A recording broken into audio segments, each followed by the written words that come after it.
Card origami. Oh, wait, actually, sorry.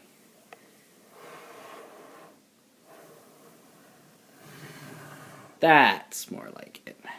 Card origami. So that's a phrase that JR has used repeatedly in discussions of this contest, and I sort of took it as a bit of a challenge, and I sat down this evening with a pair of scissors, a pile of old cards from past iterations of other games, and I got to work. The first idea that I had was inspired by Colt Express. While origami typically involves folding, I decided to go with cutting, because cutting is something that you could actually conceivably publish, whereas I'm not sure how paper folding would translate into a published game. So having played Colt Express, I knew that this principle of assembly would work, which is to take a card and cut a slit in it, take another card, cut a slit in it, and then you just slot them together in the slits. Just an old papercraft trick. And then you get a figure. You get a thing that you built. And the first things that I built were shaped like this. This two cards just quickly slotted together. And I kind of like these because they were easy to make. It would only cost me 2 cards per one I got to build, and I'm limited to 75 cards. And additionally, you could do a couple of things with it.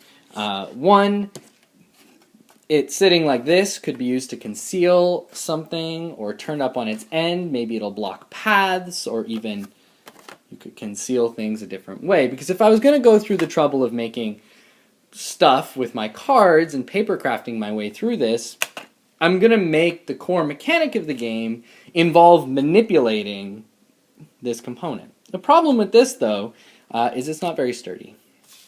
I touch the wrong way and it collapses. So I needed to build some kind of form that was a bit tougher. And so naturally I went to triangles, and this is the sort of most even one that I constructed. These are very sturdy. They don't come apart. Once you get it together, it's pretty solid. But I wasn't sure what to do with it. It's a triangle. I don't know, something could go in the middle. You can rotate it. I wasn't sold. It wasn't compelling to me. So I tried putting a door on it. There we go. We have a door. It's sort of like a room. But making a maze or something out of a bunch of triangular shaped tiles gets a little cumbersome very fast.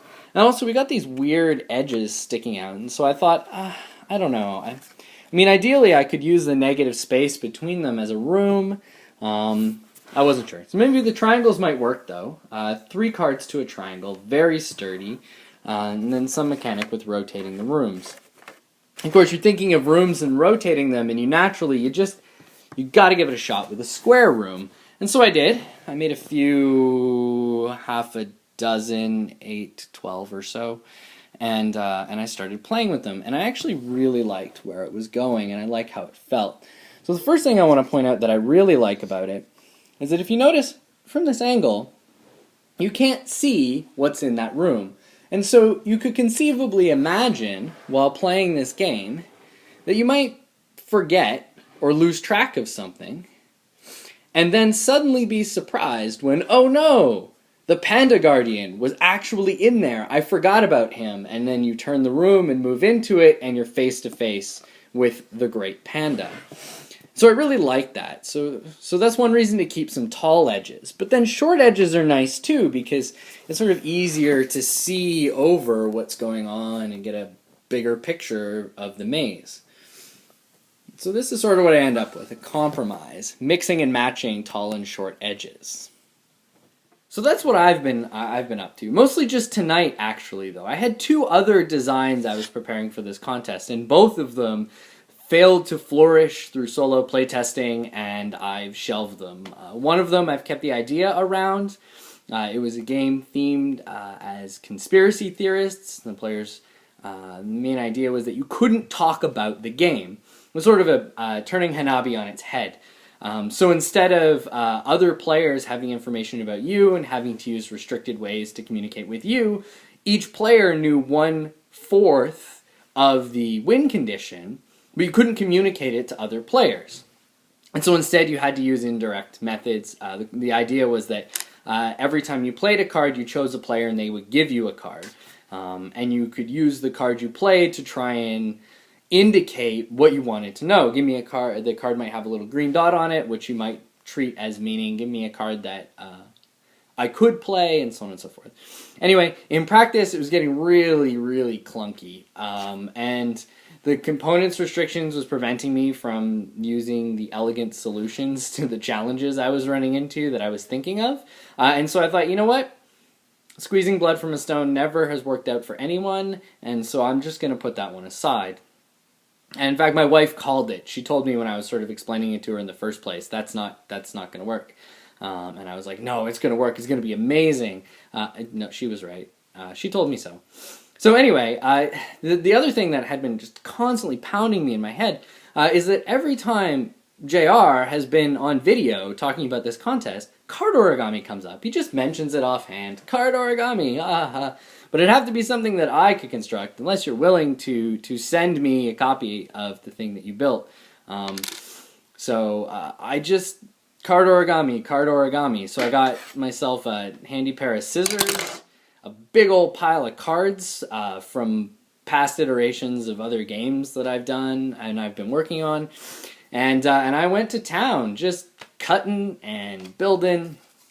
I mean, this is my favorite little one here. This is well built. It's got a support beam across the back to deal with some structural problems I was having, and just a little entrance to a dungeon or a maze. And that was it. That was the brainstorm click moment. And so now I've got this massive undertaking. I'm trying to figure out how many cards I'm going to have to spend building rooms for my maze and trying to figure out the right size of maze to keep it interesting. And then the rest of the mechanics will have to come from there, because it'll ultimately depend on how many extra cards I have after I'm done destroying cards to build rooms. And this is all, of course, assuming that JR approves my novel use of cards? I don't know. Unorthodox use of cards is perhaps the best way to go.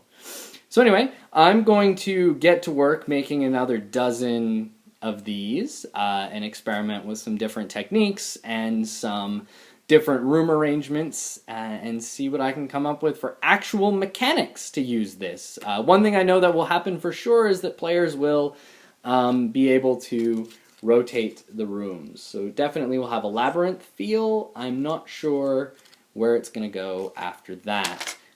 Feeling a little bit of fearsome floors with some semi-pre-programmed guardians using the cool miniatures that are moving around inside the labyrinth, and also a little bit of Wiz War. If I have enough cards left, I think I want the players to be wizards, which will be represented by these little discs, because it's easy to lose them in the pile of cards, and they're familiars, represented by the matching colored cube. Also, because it's easy to lose them in the tall walls of the cards, and we'll see what comes from that. I'd like to see a lot of running around the maze and trying to hold each other off and escape, or maybe collect things to open and exit and get. I'm not exactly sure what the narrative is going to be, but it's definitely a labyrinth. All right, so stay tuned, and we'll have Vlog 3 as soon as I, 1, get approval, and 2, have some mechanics to talk